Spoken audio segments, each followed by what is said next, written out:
Well, viewers, welcome back to my Fireside vlog series and instalment number 7. Now, die-hard fans may well recall instalment number 6. Sorry, I've injured my arm here. Why I'm not a Christian. Installment 7 is Why I'm Not a Christian Part 2. Now, in Why I'm Not a Christian Part 1, I offered limited and qualified support for the British philosopher Bertrand Russell, from whom I took the title, Why I'm Not a Christian. It's the title of one of his books. But, however, in Part 1, I didn't really follow Lord Russell's methodology to the letter, I must admit. Instead, I, in a kind of a DIY punk manner, related the disparity between how Christians behave and how they talk to my own life experience on a more anecdotal basis. Now, in this instalment, I tend to make good my sins in this respect, so to speak, and I intend to use an empirical methodology which suits Russell to the extent that he was a British empiricist, someone who believed that ideas of sense data should inform our theories. And in this particular video, I am going to actually rely upon a thought experiment in which sense data is or the gathering of sensory information is important. Okay, so in Why I'm Not a Christian Part 1, I was looking at how there are various Christian precepts such as love thy neighbour as thyself, don't judge others, turn the other cheek, don't care about material possessions, and do unto others, and so on. And I suggested that Christians don't live up to these, and in fact often quite the reverse. They're often quite acquisitive. And here we enter the area of sense data and of experience of Christians. We find they're actually often quite acquisitive and quite agonistic, even vicious perhaps. Of course there are counterexamples, and we'll come to that. Yet nevertheless there does seem to be a disparity between how Christians talk and how they behave.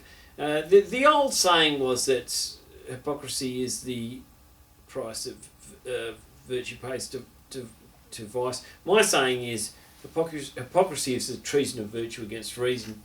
So we'll see if we can figure out exactly how it works in terms of a rational explanation here, perhaps.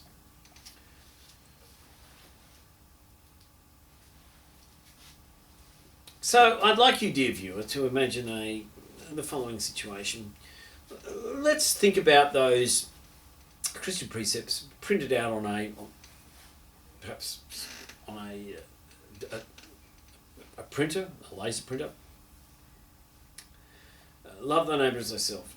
Don't judge others. Turn the other cheek. Don't care about material possessions. Do unto others, and so on. Let's imagine them printed up.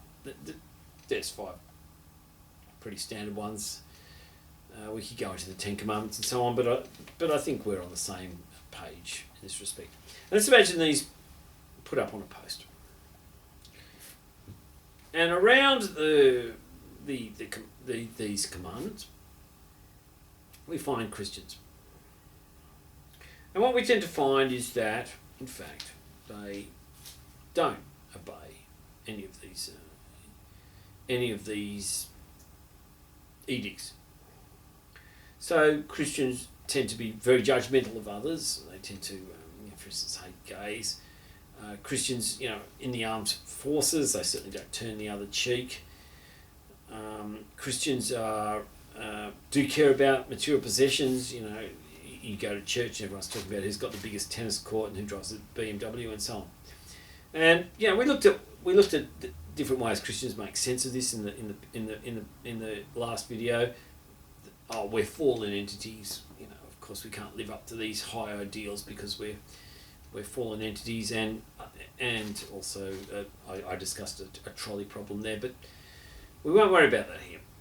We'll just imagine ourselves like looking on and seeing the Christians with their edicts, and then noticing that they don't by and large behave in accordance with those edicts. And like I say, we'll consider the counterexamples where they arise as well. Okay, so at first we'd be pretty puzzled, like these edicts on this pole, and Christians are sort of buzzing around the edicts, but they're not actually obeying any of the edicts. That's pretty interesting. And it's empirical. You can imagine this as an empirical sort of an empirical endeavour here, or an empirical project. We're watching, maybe like an experiment. And day one, we see that they don't obey any of the edicts. They're just talking about who's got the biggest tennis court, and all the Christians are sort of corporate go-getters and so on. So none of them are turning the other cheek or any of that stuff. Some of them are thugs, maybe bashing gays and so on. I'm like, okay, they're not obeying any of the edicts. It's interesting. Day two, we're observing still none are obeying the edicts. We're kind of scratching our chins. Day three, there are these edicts which the Christians are supposed to obey, and they're not obeying them. It's kind of weird. And day four comes along, and then we get it. We realise that actually the Christians are obeying what's on the pieces of paper that are posted. Just that, like, what we don't realise is that there's a not sign, like a not before all of the different edicts. So, do not judge others. Do not judge others. So double negative, judge others. Don't care about material stuff. Don't care about material stuff. Double negative again. Do care about material stuff. Turn the other cheek. Don't turn the other cheek. Okay. So actually, what happens with Christianity is that is that we can explain how Christians behave in relation to their ideas, providing we have a don't in front of all of the Christian edicts. So that they're doing the exact opposite. Now, this seems a bit weird, but here's how I reckon this works. In order to get ahead in business and so on, you don't want to actually be obeying Christian edicts. You've got to be a go-getter, you've got to be agonistic, you've got to be vicious, okay? So what Christianity does is it tells you how to get ahead in business, providing you realise that you've got to not do what Christians suggest, what the Christian edict suggests. So any sane, intelligent Christian just realises that there's a don't sign in front of it. I think the same thing's true of Kant's categorical imperative in the Critique of Practical Judgment, by the way, Immanuel Kant's book there. Like, so Kant is a philosopher who's around as capitalism's starting to get going, and he's got these kind of categorical imperatives, these moral judgments. And one way to understand what Kant's really on about is that the categorical imperatives are a way to not succeed in business, right? So if you do want to succeed in business, as it transpires, you don't obey the categorical imperatives. So the categorical imperatives tell you how to actually behave if you want to be successful, providing you realise that there's a negative, a not sign, or a negation in front of them. And same with Christian edicts. Christian edicts tell you how to succeed in life. All you have to do is just simply reverse them around, right? And have not. Okay, so you just have to be smart enough to not.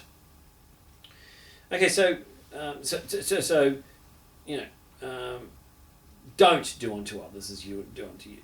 Never turn the other cheek, but pretend that you turn the other cheek, And in this way, you get to look good, but really you know what you've really got to do to get ahead in business. And that's the way I think it works. Okay, so why I'm not a Christian? Okay, a couple of things. The first thing is getting ahead in business. Well,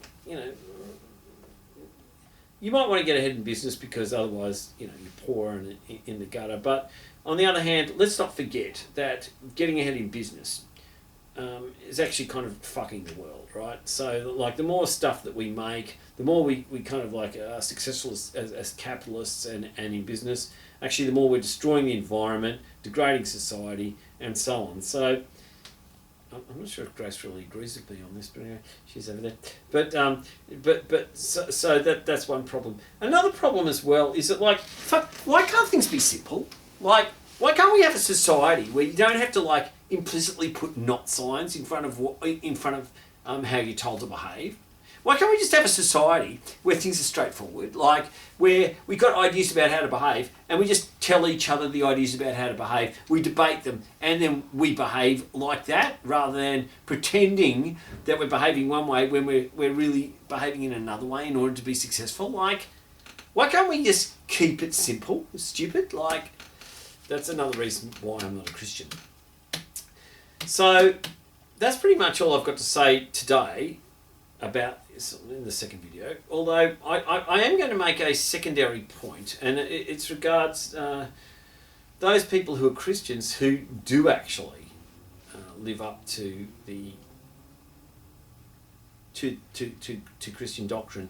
So I portray Christians as all hypocrites and so on, but I have to admit, perhaps somewhat begrudgingly, that there are Christians who are actually charitable, who do actually do good things. And those Christians could maybe say, hey, you're wrong, Jerry, to say that you're secretly supposed to put not in front of all the Christian precepts. No, you should actually live up to the Christian precepts. And the people who put not in front of it, they're not the real Christians.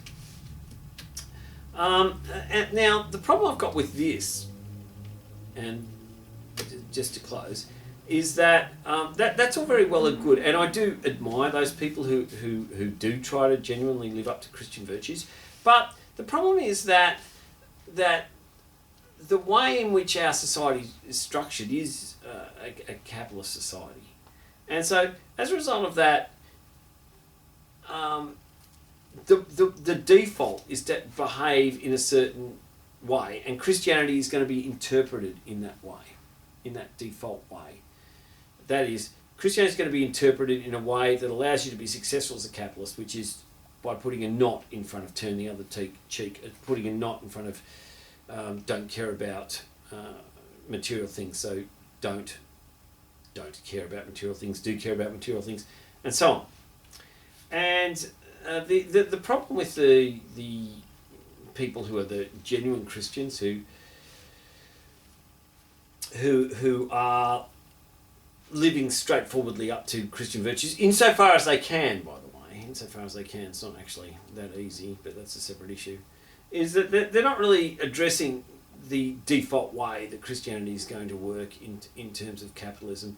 And if they are to address that, then I would suggest that they have to go beyond simply love thy brother as thyself and so on, and think about ways in which we can get rid of capitalism and instead have a more cooperative society. And it's true that more cooperative society may or may not accord with Christian values, but the point being that first and foremost we need this critique of capitalism and as a default way of living. And it doesn't seem that just simply saying love thy brother as thyself and so on is such a critique. The critique has to be about why it is that people get stuck in that default. So that's all I've got to say at the moment. If Grace wants to turn off the